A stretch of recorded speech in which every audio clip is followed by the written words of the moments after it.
Hello, I'm Jessica, an e-learning specialist, and I'm here to show you how to repeat a row at the top of a page in a printout from Excel. So you can see I have a file here, and it's a pretty big table, but I want to be able to see this top row on the top of every page.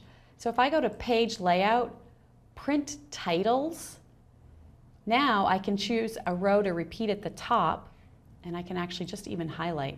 It'll find it for me. And if I want a column on the left, just choose that. And then I can choose Print Preview so I can see what I'm looking at.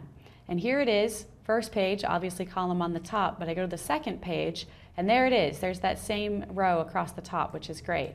Now let's say I go all the way down, and look, I have the first column lined up with that far right column that we had in the file, so I can see it no matter where I'm at in the printout. So there you have it, the best way to print rows or columns in your printout from Excel. Hope this helps.